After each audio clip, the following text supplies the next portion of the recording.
What you doing? Who are you texting? You sending me a love note? Yeah, okay. So guys, we're at the new property and we are, crazy right now. I'm gonna go ahead and tell you at the front of this video, I'm really gonna try to keep videos coming, and they are gonna range from me talking to you in my vehicle to making Pop-Tarts, because we're in the middle of moving. So, we'll be eating ramen noodles and probably some Taco Bell and Pop-Tarts. And it's just gonna be really chaotic for our family. A good chaos though, probably for the next 6 weeks or so, at least, probably till the end of March, who knows. But everybody's asking, what are you gonna do about your garden? Do you have garden plans? I think that for 2020, these are the things that we're gonna focus on in terms of gardening. So goal number 1 is to get to know our land. We need to get to know our land. We've been very active the past couple of weeks in coming by, especially in this really bad weather spout that we just went through, because the rain and the flooding was terrible here in East Tennessee. So we made a point to come by very often to just see, where's the water going? What is the water doing? Is there something that we need to do? What's going on? And that helps us to understand how is the flow of the land. I think that you need to be at your homestead, like I've said before, for at least the first year, maybe 2, before you make certain things very permanent. And one of those things can be your garden, depending on how you do it. Okay, so we are right off the back of the house, near the kitchen, near the porch. You can see we had a little bit of a cold frame gardening situation going on over here, which is convenient off of the house. This is going to be convenient to where the dogs are, the chicken coops, etc., etc., the clothesline. Yes, yes, yes. So I am thinking about putting a garden, not necessarily this year, in this area, because I'm just right off the back of the house. I like to have 2 types of gardens at a minimum. I like to have a garden that's considered a kitchen garden. Herbs, tomatoes, peppers, things of that sort. And separate that from my large cropped garden, which is going to be all the way up yonder over the hill. And I'll show you that in a minute. That's going to be for corn, more for potatoes, probably bush beans. Things that I like to trellis and keep close to the house would be typically probably in this area. Now it is a little bit on a hill. I think I can work with that. You can see it's just a slight hill. This is why we're watching the land. This is why I'm watching the water flow, figuring out what does what where. So what you may find is that this year, I'm just going to be prepping the area, because I don't want to commit to a spot and then have to change. It's not a big deal, but I really don't want to do that if I don't have to. So I may watch for a while and then come back in, say in August and September, and start prepping. I really am hoping, fingers crossed, that I can locate a tree service that is able and willing to bring me the wood chips and pile them up somewhere for me and help me out, because where I currently live, good luck with that. It is more difficult for that to happen. I had a great source at one time that went away. And so for me to go get wood chips, I have to travel all the way down to town. It's like 19 miles and it's multiple trips. So it made it more difficult. Well, here, I think I have a shot with a tree service. So that is the goal. If not, we'll make it work. I'm still going to garden. But I'm trying to get to know this area here, right off the house. You can see right down here is the well house, the chicken house. Everything is going to be right in this area, so it's going to be really manageable. The driveway comes right down. I'm trying to find you. Yeah, the driveway comes right down to us as well, so things can be backed in and brought in, no problem. So I'm thinking somewhere up in here, semi-flat, whatever, and probably would start off with something small.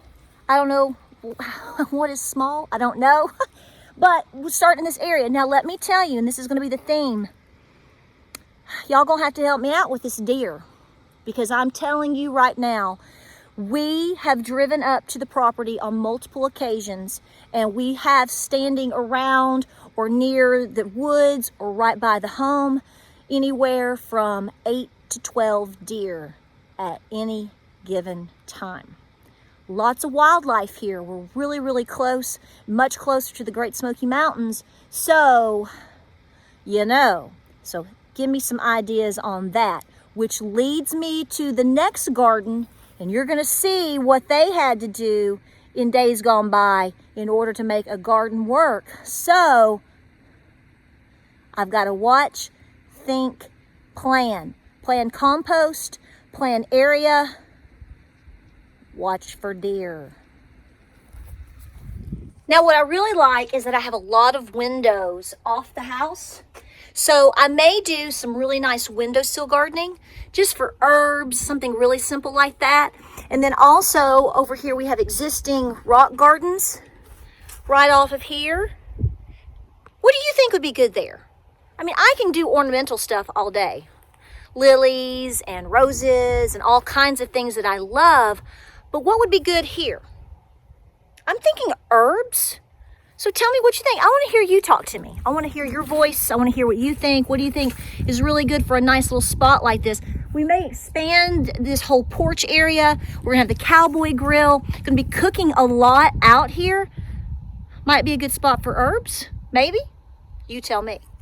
Now, what I do know is that I really want to focus on establishing berries.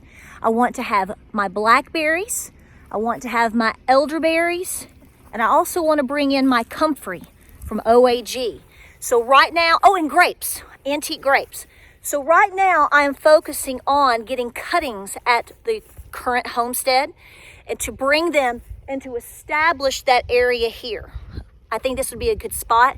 I'm not going to do strawberries, and I'm not going to do raspberries. I'm going to focus on blackberries, blueberries, elderberries, and making sure that comfrey and those beautiful antique grapes that I have are established. So that is something that I'm really going to work on.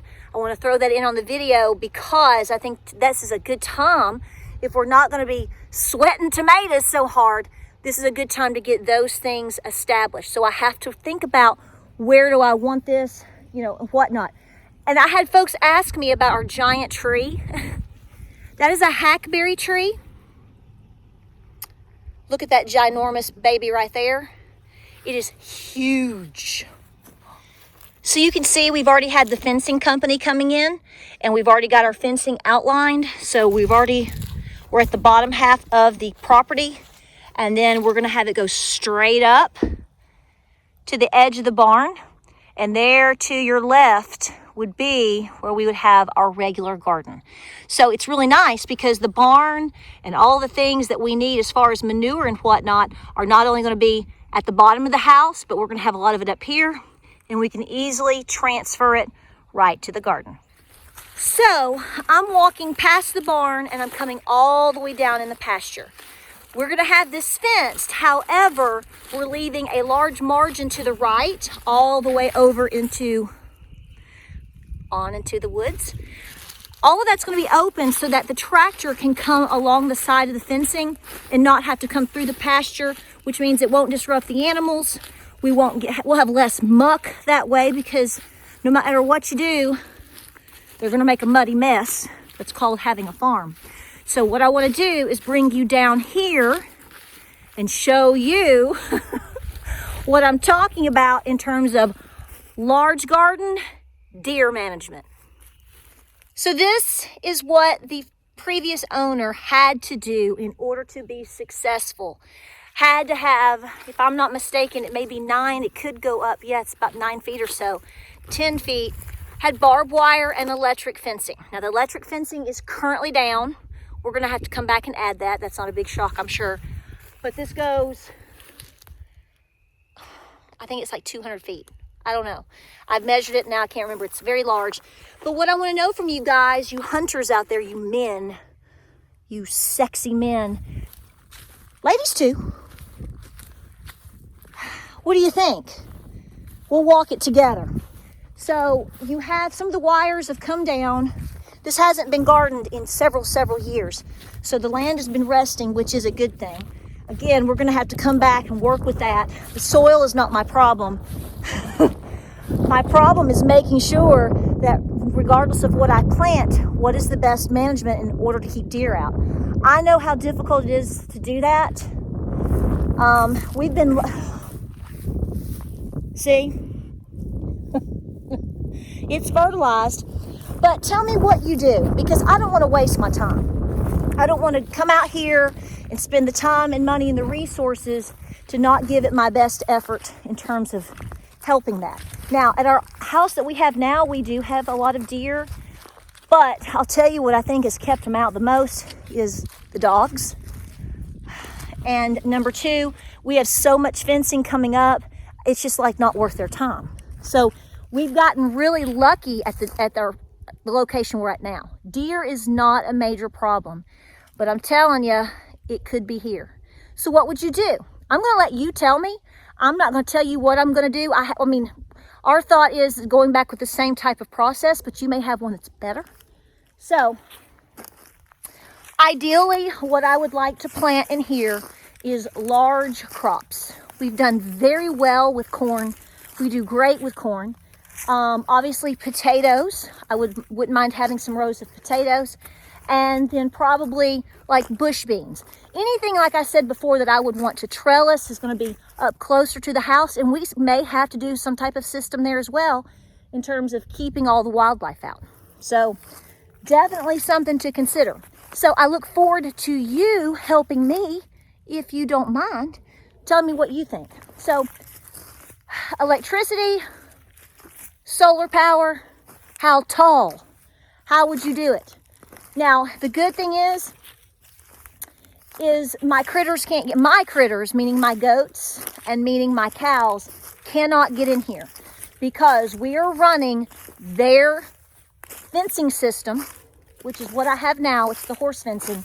It's going to come up to, I'll show you right here. I'm walking you out. See, they have, so they're going to come to here. And then it's going to shoot straight up yonder. So my animals are not getting near the barbed wire. They're not getting near the electricity.